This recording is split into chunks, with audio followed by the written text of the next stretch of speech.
So hello guys and welcome to the Golf Chat Show. Now, you know this is a little bit different. You can see two of us. It is not live today. So I want you to give me a little bit of feedback. Let me know if you think this is much better than going live or you prefer it as it is. Welcome to the show, Chris. Hi Alex, how you doing, mate? Good to see you again. Yeah, good to see you. I'm very well, thanks. How are you? I'm good, mate. It's been a while, hasn't it? We've not seen each other for probably a year or so now, so nice to touch base and speak to you. Yeah, we've gone from probably seeing each other every single week about 2 or 3 years ago and having dinner every single night to not seeing you for a long time. Yeah, some good memories out there on the tour. Then, we obviously both went our separate ways, and obviously you got busy with what you're doing, and I carried on playing, and paths were always going to cross again at some point. So, just the first question that has come from one of the viewers on Instagram is, tell us a little bit about how you got to where you are today. So you played a European Tour, you played Challenge Tour. I remember watching you a couple of years ago now in the final group in Morocco. Just tell us a little bit of a story about how you got to where you are today. Yeah, so I started, I jumped to a point when I was 16 when I went to a place called Myerscough College in Preston and studied golf there. And I think for me, that was the moment when the light bulb sort of switched on that I wanted to be a player. And I kind of applied myself a little bit different to a lot of people at the college and sort of got stuck into wanting to be a professional at early doors. And I turned pro at 20, went out and played the Euro Pro Tour. I actually spent 5, maybe 6 years playing Euro Pro, which was a long time. I remember couldn't have done it. Watching you at Mottram Hall before I even met you, and you actually won that event, didn't you? You and Tubi, as we all call it, caddying for you. Yeah. Was he caddying for you that event? There's somebody. I remember somebody caddying for you event. Yes, he was. He wasn't at that event, no. But a friend of mine, Toby, caddied that event. But yeah, I played with Tyrrell last round. Obviously, he's gone to some better things than me. But no, I played Europe over 6 years. My first year, I won on the tour. Just missed my Challenge Tour card by about 50 euros. I did it in euros at the time. Yeah. So I did 3 or 4 years just treading water, not really doing particularly great. And then it was kind of all or nothing. Spoke to my wife at the time and said, right, we're going to give it one more go here full time. And that year went and won 3 times and won the Order of Merit by, I think, over £12,000 at the time. So I think it was quite a bit of a record. So yeah, as you said, I won at Mottram Hall that year. I think I shot 9 under second round, and I think I won by quite a lot that week. So that year I graduated to the Challenge Tour, which would have been 2012. So the journey started again then, from basically nearly not playing to then straight back into playing like full time, and the dream was alive again. Went from playing 6 years of Euro Pro around the UK to then the next 3 events being Kenya, India and Colombia. So life kind of changed and off I went again. And first trip to Colombia, I finished 4th, got off to a nice start on the Challenge Tour, but again, treaded water probably for 3 years really, and it got to that point again where it was sort of all or nothing. And I think it was my last, I said to my family and things, it was my last go, I'll give Q School one more go. I think I remember actually speaking to you. You didn't quite put it in those words, but I want to say it was either Austria somewhere, or it's some part of Europe. I remember the driving range, you have like the wooden area, and in the background is like some magnificent mountains, and it was absolutely chucking it down. And you were on the green, and I think it was probably about 3 weeks before Q School. And I remember you sort of saying like, oh, I don't know what to do. And yeah, when I got your card. Yeah, it was funny times. I think I had about £1,500 left to my name, and I had the choice to make of either going to China to play the last 2 events before the grand final on the Challenge Tour, or not going because I couldn't afford to do both and do Q School instead. And I think one of the members paid for my Q School entry fee at the time, which allowed me to then go to China as well. So I did well in China. It got me to grand final, which gets you to the final stage of Q School. Then obviously went on and got my card. I got the last card at Q School. So that was a bit of a funny experience at Q School. Managed to scrape through with the last card at Q School, and then went on to play 3 full years on the tour, which was fantastic. And then, so one of the highlights one of the highlights for me, only because I remember watching you, was last round in Morocco, you in the final group, and being in contention right up to the final hole.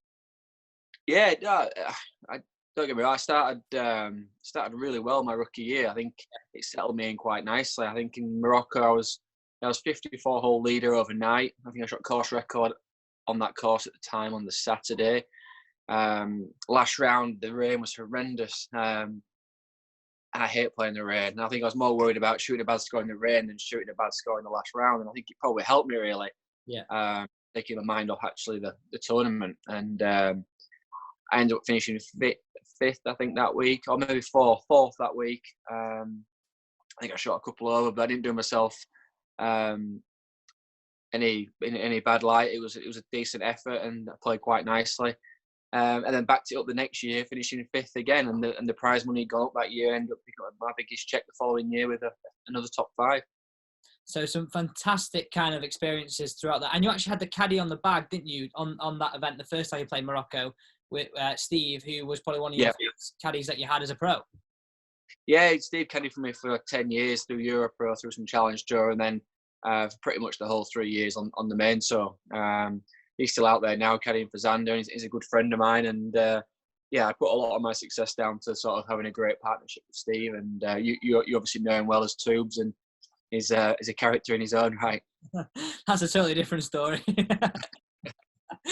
So how do you go from going to a college, studying golf, and getting actually out there?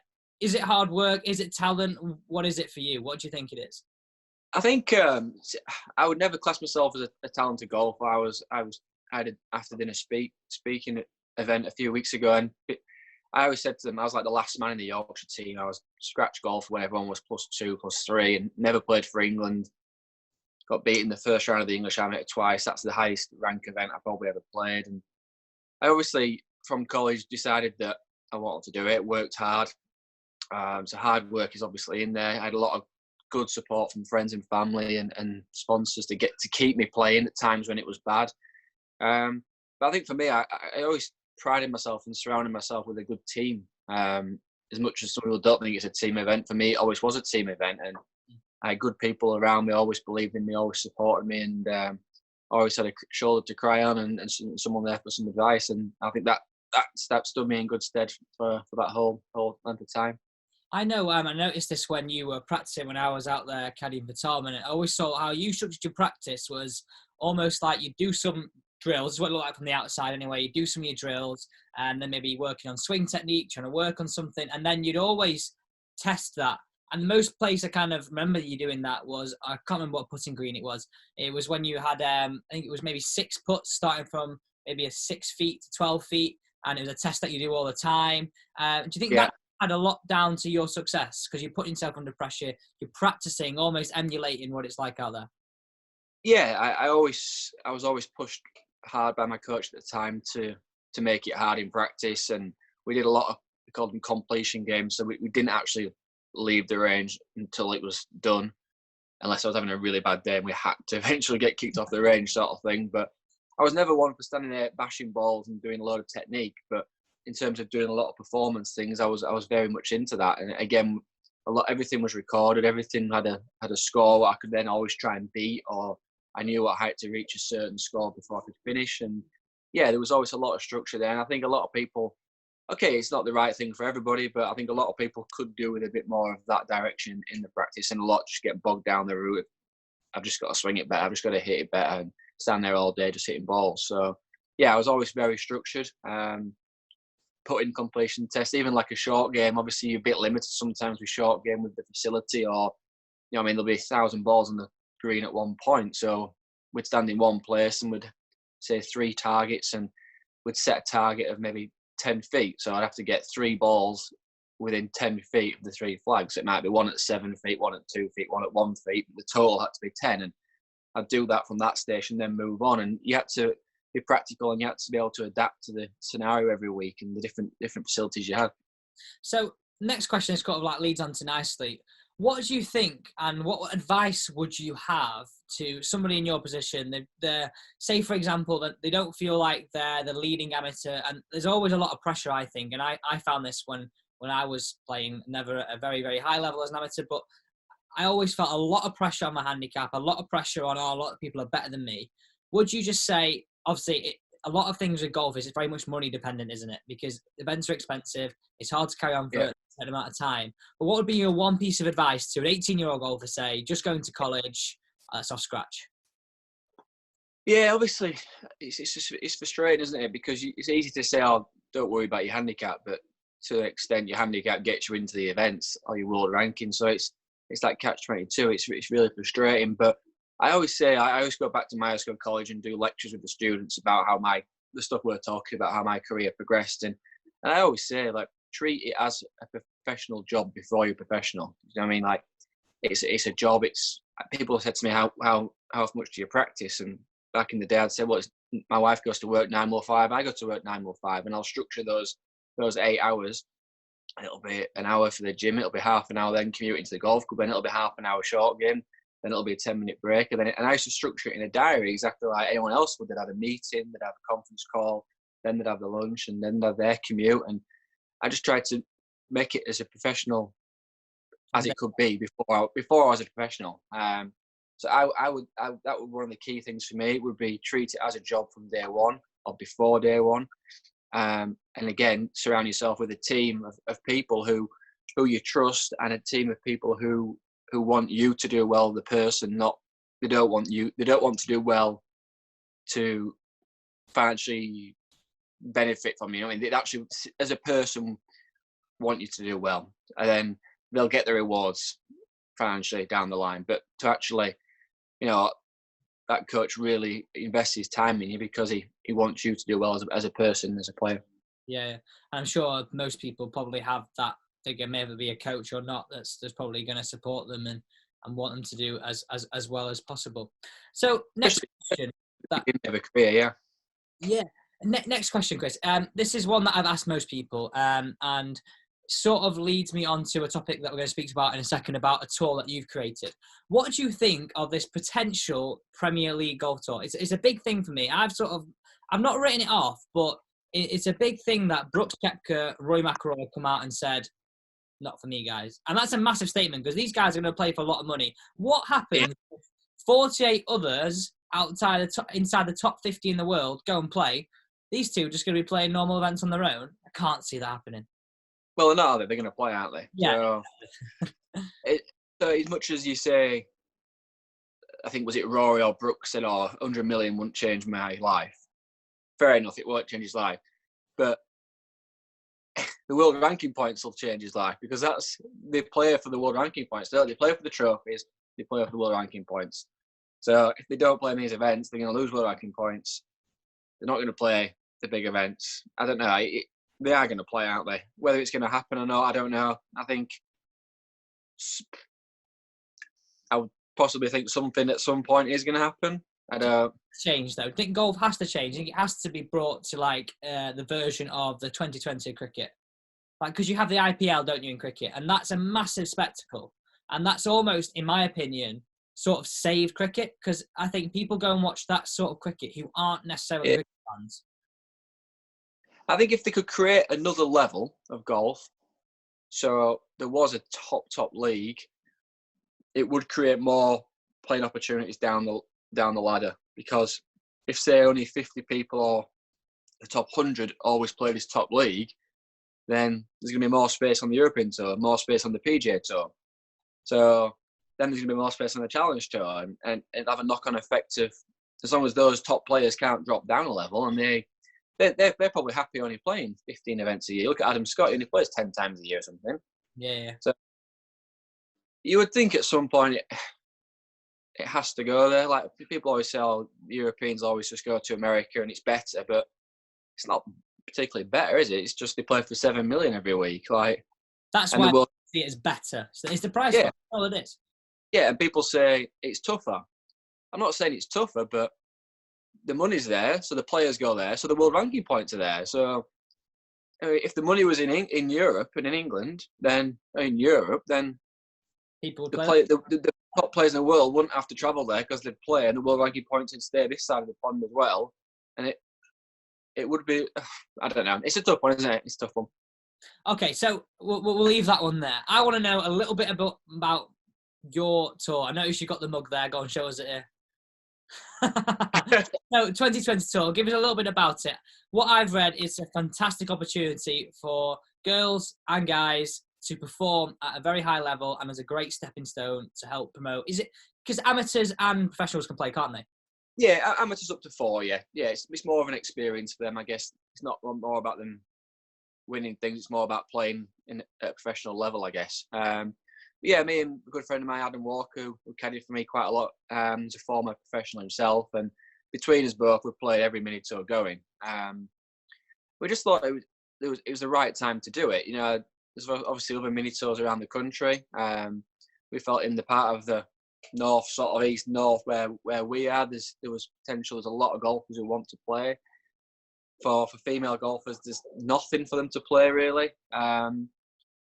And obviously, I played that event in Jordan last year, which was the mixed event in Jordan, and it seemed to work quite well. And we thought, well, let's give the women more opportunities to play. Let's give the guys more opportunities to play.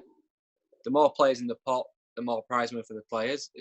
We'll give it a go. And straight away, obviously, we got a lot of people supporting it, a lot of people behind it, a lot of companies behind it. They liked the idea of what we were doing. They liked the equitable policy of the difference in the tees, and it just grew and grew. And me and Adam, after 2 hours of chatting about it, thought we have to do this, and we did it. And within a week, we had 12 venues, and within a month, I think we had 22 venues. So we had the first 2 events after a bit of bad weather, postponing a few, and it went really well. The players were happy. We had 60 plus players at each event, and obviously things are on the back burner now. But I think from what we started, I think it's going to continue, and players are going to keep supporting it. So tell us, how does it work? So how does an event work? How do you set it up? So if you've got 30 and 30 male, 30 female professionals. Yeah, so basically we've got this equitable policy which is like what the tour did in Jordan, where the ladies' course will be 11% minimum shorter than the men's course.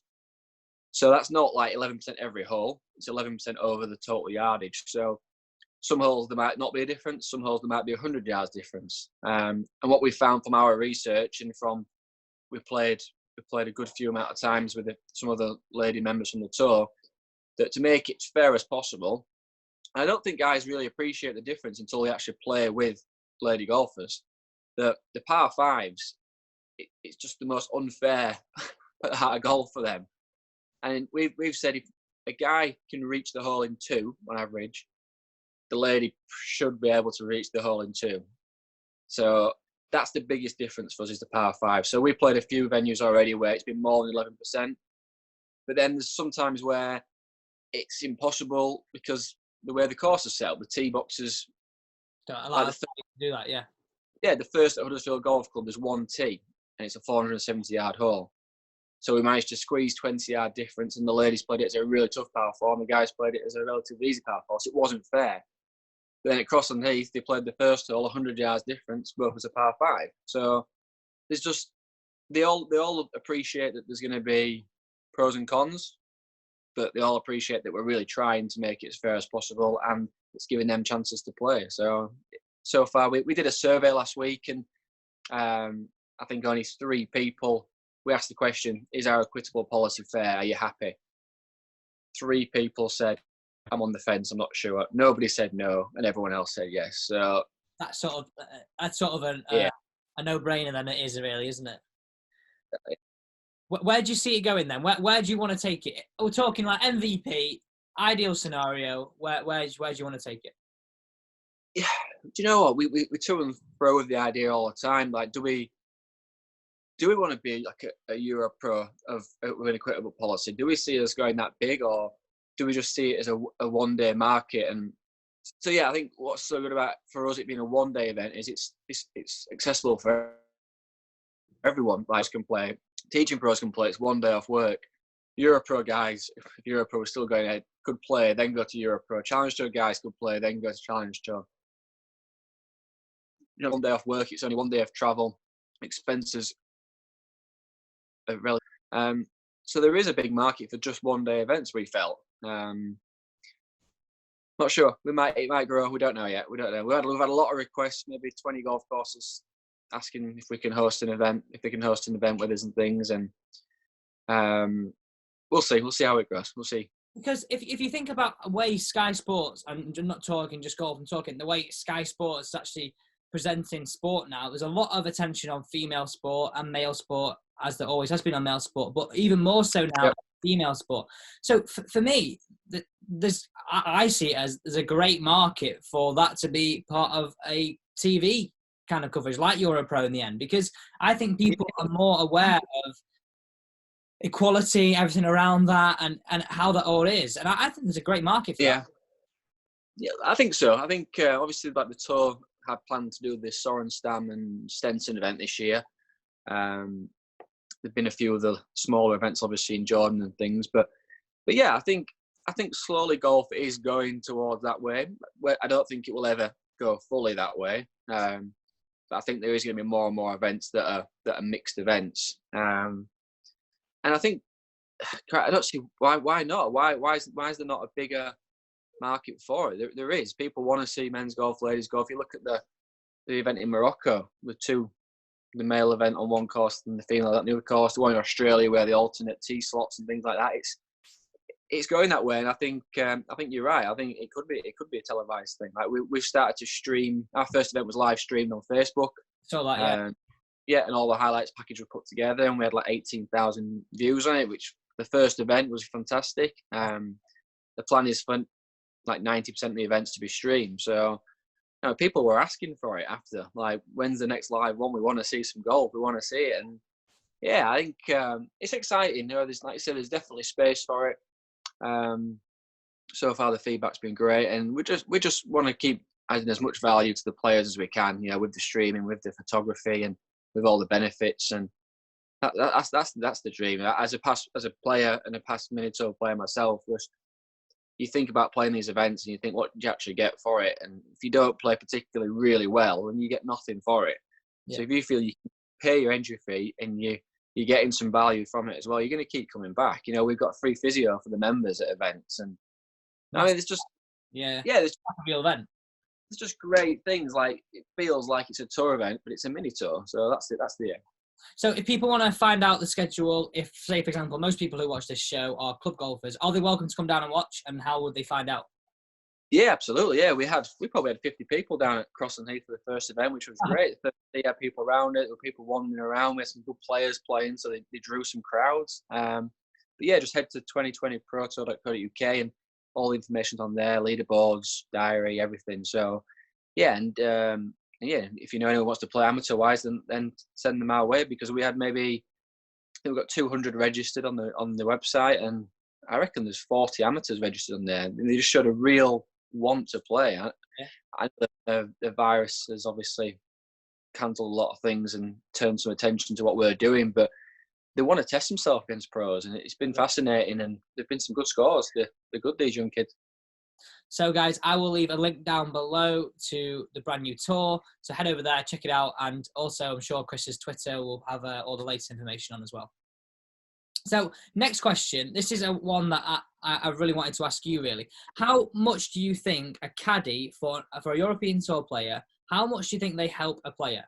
Do you find that it's a spectrum between some players they do a lot and then other players they don't? Because a lot of people who are watching this show, they will never have had a caddy. They may have had a friend in a major, potentially at their golf club, but never had that experience. Yeah, I think caddy is massive for a player, but it has to be the right caddy. Yeah. I mean, if it's the wrong caddy, then you might as well not bother. And every player wants something different. Some people want a chatty caddy. Some people want a caddy. Sorry? What did you want? I had a chatty caddy, and he was great because he kept your mind off things. He kept you busy. He kept you not thinking about golf. It just conversation flowed well all the time. And that, for me, that was great. Like, you got some players, like a good friend of mine, Adrian Ortega. He didn't speak on the golf course, but that wasn't because he was rude. It's just the way he did his business. He just didn't speak. He was quiet, and his caddy was quiet. He didn't want a chatty caddy. Then you get someone else. You get someone like Matthew Southgate. Matt will talk, and he'll want someone to talk to. If he had someone who didn't talk, then it'd drive him mad. So, but there's more than just obviously the social side to it. Obviously, some players want the detail, some players want the information, some players do their own yardages. I mean, a caddy, I can't imagine there's a big percentage of players who wouldn't want a caddy. There'll be a few. I don't need a caddy. I could do it myself. But nah, I don't think so. No, I guess the caddy's easy. the job of the caddy is as easy as possible when the player's playing really well. Because I guess a player sometimes goes into autopilot a lot. They're playing great. They're firing up flags. They've got confidence. A caddy needs to then maybe just be on the side just in case they do make a stupid decision. And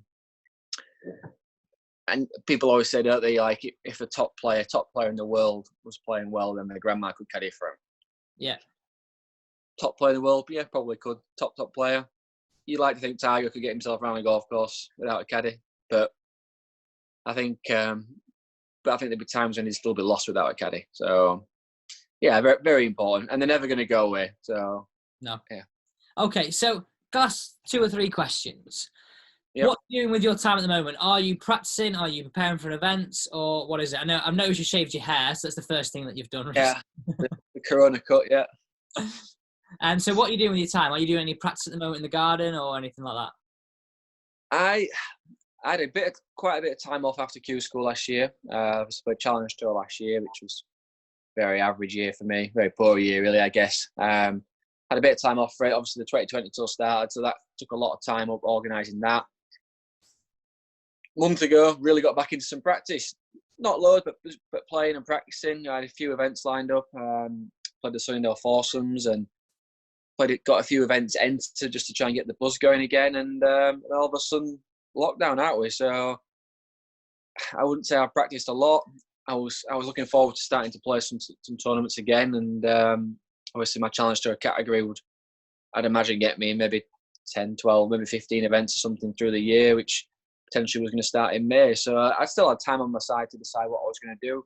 I haven't got a garden net up yet. I've managed to avoid that, and I've just been playing football with the kids in the garden. So, yeah, no, I think I don't know, mate. We can't see the end of this yet, can we? So, I don't have any intention to practice yet because I don't feel like I'm practicing for anything really. Yeah. Well, if for example we got told lockdown's going to finish on X date and the Challenge Tour is going to start then. Yeah. Would you kick into motion then? Was that when you'd be go, right, okay? Yeah, that's it. It forced me into to make a decision. Yeah, I think. I still don't know what 100% I would want to play. I think I've been at home since end of November now, and I don't think in the last at least 8 years spent more than probably 3 weeks at home in a row. So probably going on to 3 or 4 months now, and me and the wife haven't killed each other yet, and the kids still like daddy being around. So yeah, I honestly can't really answer that question honestly yet. I think I do want to play. I do want to get back on tour, but like I said to someone yesterday, it takes more than just wanting to get back on tour to get on tour, mate. So. Yeah, definitely. Okay, so fantasy golfer time. If you had to pick a fantasy golfer, we're talking a driver swing from a player, an iron swing, short game, and then putting. We've had some interesting ones. A lot of people have gone for the same, but then we had Chris Ryan on last night. He was throwing some really good people in the mix. Ben Hogan, he chose for driving, which I like. Yeah. I guess I did that thing on Facebook. I've kind of avoided my own social media for a while, but I answered this. Yeah. Spectrum Montana. I think I said best driver of the ball I played with was Jordan Smith. Yeah. Just bombed it dead straight, long. Short game was in there with, I think it was wedge play. Short game was like Jorge Campillo. Just seen some filthy bunker shots from him at Valderrama once, and he just kind of stuck out as great short game. I had Paul Dunn down there for putting. Probably super slow putter, but I can put. Iron play. Jeez, that was probably my strength. So I'm going to throw myself in there. To be fair, I like that. My strokes game was probably that was where I probably made the most shots up for me. So yeah, anyone else in there? Mental strength, bit of Poulter maybe. Yeah, go mental strength, Poulter. Yeah, I like that. Yeah, there you go. There's a hybrid golfer. I love that. I love how you're throwing yourself in. Okay, so final aspect of the show today. You've got a golf app coming out. Tell us a little bit about it. Yeah, so it's been in the making for probably over a year now. Actually, when I lived out in Spain, a good friend of mine, Christian, he was a keen golfer, but he was into sort of software and apps and web and things like that. And we just got together and obviously his love of golf and what he does for a job, and my golf experience and things. We just thought it was a good thing to do, and it's taken him a lot of hard work behind the scenes, and I've put a lot into it as well, time. And it has taken a lot longer to get launched. But yesterday we announced that it was live. And basically, it's a golf quiz app.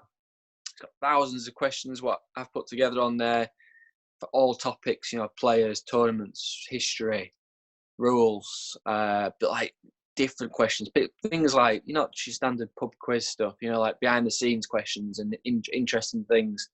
At the moment, we've got about 20 European Tour players who have done videos on there, asking questions, so it's quite interactive. There's going to be prizes on there to win each month, each week. There's leaderboards and things like that, and it's really cool. So that went live yesterday. You can actually sign up for a free 2-month trial to the silver membership package at the moment. Get people through this time at home, twiddling the thumbs, and keep your love of golf going. So yeah, keep an eye out for that on social media. It's just golf quiz with double Z. And yeah, it's going to be fun to see where that goes. So we're going to keep getting players interacting and just keep building a database of questions. And yeah, it was something that kept me really busy when I was on the road last year. You sat there on a night board, and you also do a blog, don't you? Which anybody can sign up to, can't they? Yep. To my blog. Yeah, to your blog. Yeah. So I remember do you write it every week? Is it, or do you do it every week? I've pretty much done it for about 7 years, and I've on average probably done it every other week of an event, probably every two events at least. But yeah, all the big events are covered, all the memorable events are covered. But then did a roundup maybe every 2 or 3 weeks of some events. But yeah, I've always kept a log and a story of the behind the scenes things like that as well. Class. So is there any clues in there for the answers to the questions? That's the there could be a few interesting ones in there, yeah. But yeah, there's some good questions in there. I'm trying to think off the top of my head now, but there's well over 1,000 questions in there now, and there's some, just like some players' nicknames you'll never heard of and things. And some questions are obviously really obvious, and then some I think you'll have to use the lifelines. So love that. Well, thanks very much for on the show, Chris. Yeah, great to speak to you, mate. Good to see you again, pal. Thanks very much. And thank you guys for joining us today on the Golf Chat Show. I know this one's not live, but like I said at the start of the video, if you did enjoy this, please hit that thumbs up button and let me know if you prefer this version or the live version.